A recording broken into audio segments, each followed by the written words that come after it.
Halo, dukung terus channel ini ya, agar terus berkembang dan tetap memberikan informasi serta motivasi yang bermanfaat buat teman-teman semua. Jangan lupa di subscribe ya, agar nggak ketinggalan tips-tips lainnya dari saya. Terima kasih. Halo, assalamualaikum warahmatullahi wabarakatuh. Jumpa lagi di channel Mukti TV. Di video kali ini aku akan bahas tentang apa aja yang saya rasakan saat anxiety bagian kedua.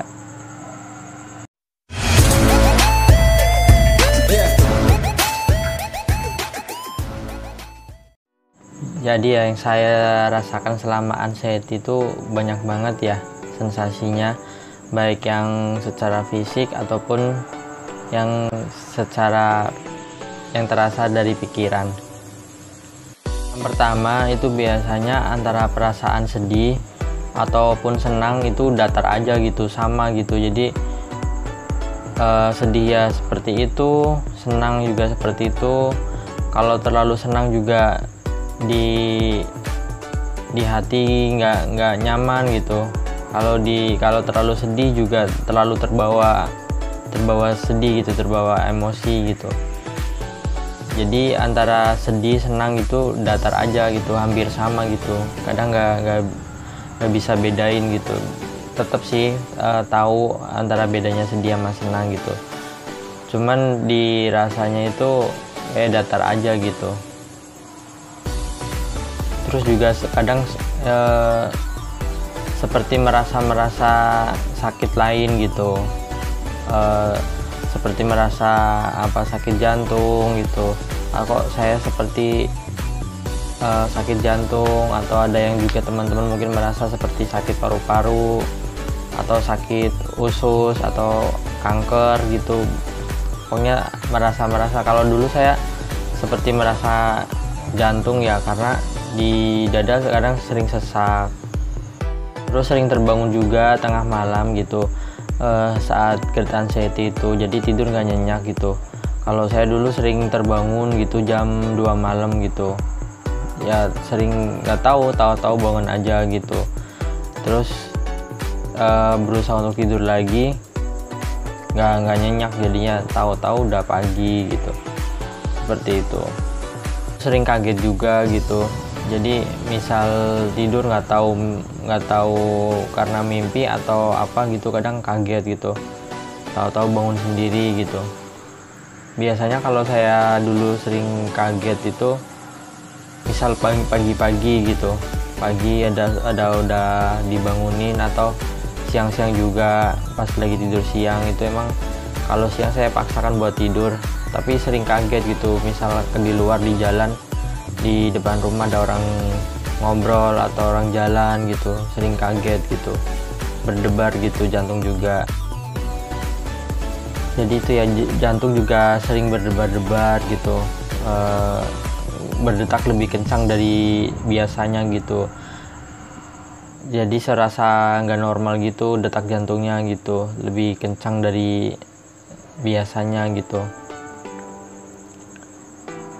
Apalagi lebih saat kaget gitu, itu benar-benar bisa bikin jantung berdebar gitu.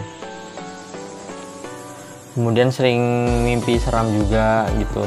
Kalau saya dulu sering mimpinya itu sering mimpi terjatuh gitu, terjatuh dari ketinggian. Dan yang bikin mimpi yang paling serem sih, saya pernah ya mimpi itu tahu-tahu mau nyebrang rel gitu, tahu-tahu ada suara kereta gitu, kencang banget, klakson gitu.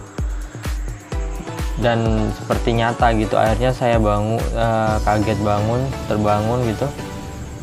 Dan semenjak itu jadi sering berdebar gitu. Kadang juga itu ada mimpi, yaitu mimpi kaget, suara kencang juga, atau mimpi-mimpi yang serem gitu, seperti mimpi makam gitu dan lain-lain gitu, mimpi kubur. Kemudian juga kadang sering haus gitu ya, jadi dalam sehari gitu berapa kali minum, tapi tetap aja terasa haus gitu, terasa capek gitu. Pokoknya capek terus gitu, jadi minumnya juga banyak gitu. Walaupun sudah minum banyak, tetap ada sering haus gitu. kemudian BAB nggak lancar gitu. Jadi pernah itu BAB sampai seminggu sekali, dipaksain tiap hari juga nggak bisa gitu, tapi tetap aja gitu, maksudnya diusahakan gitu. Dan ini ya, tips juga buat teman-teman ya, semisal emang BAB nggak lancar, jangan dipaksa untuk mengejan gitu, karena nggak bagus juga buat jantung gitu. Jadi kalau kita mengejan saat sakit GERD dan anxiety itu bisa bikin jantung berdebar gitu.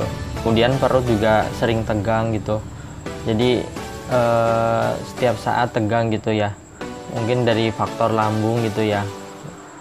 Memang harus benar-benar dijaga pola makannya, dijalankan pantangannya gitu. Makan juga jangan telat gitu. Apalagi seperti pedas, santan gitu ya. Itu harus benar-benar dihindari. Asam, coklat, keju, gorengan, terus kopi, teh, soda gitu. Kalau nangka juga semuanya harus benar-benar dihindari gitu, karena lambung itu memang sensitif banget gitu sama makanan-makanan tersebut. Kemudian jarang tidur siang ya, emang susah. Kadang juga kalau tidur siang itu kadang gitu perut dada panas gitu, atau sesek atau begah gitu. Terus sering kaget juga kalau siang-siang itu. Terus pokoknya nggak nyenyak lah, karena mungkin ada suara-suara, telinga kita waspada, otak pikiran juga selalu waspada ya, selalu siaga. Jadi ada suara-suara dikit kita jadi sering kaget gitu, tidurnya nggak nyenyak juga gitu, apalagi untuk tidur siang. Kemudian pikiran selalu negatif. Jadi di pikiran kita itu emang susah banget buat berpikir positif biasanya gitu saat GERD dan anxiety. Karena ya emang mungkin karena otak kita kurang nutrisi, terus pengaruh dari lambung juga, mungkin karena lambung sedang tidak nyaman gitu ya. Jadi susah banget buat berpikir positif gitu. Makanya kadang banyak orang yang gitulah hampir putus asa gitu, nyerah gitu. Sama aja begini hasilnya, makan dipantang juga begini atau apa gitu. Jadi emang banyak banget pikiran-pikiran negatif gitu. Jadi kita harus benar-benar kelola pikiran kita biar selalu berpikir positif gitu, selalu dicoba untuk berpikir positif gitu. Dan yang terakhir itu jarang tersenyum gitu. Jadi minimal itu datar, dan parah-parahnya itu ya itu selalu cemberut, selalu mukanya tuh muka-muka sedih, muka sendu gitu, muka-muka yang banyak keluhan gitu, yang sedih gitu. Jadi emang jarang tersenyum gitu, karena mungkin faktor mood juga ya. Jadi selama GERD dan anxiety itu banyakannya moodnya jelek gitu. Untuk video kali ini sampai di sini. Terima kasih, semoga bermanfaat. Jangan lupa di subscribe biar nggak ketinggalan tips-tips kesembuhan GERD dan anxiety dari saya. Terima kasih. Assalamualaikum warahmatullahi wabarakatuh.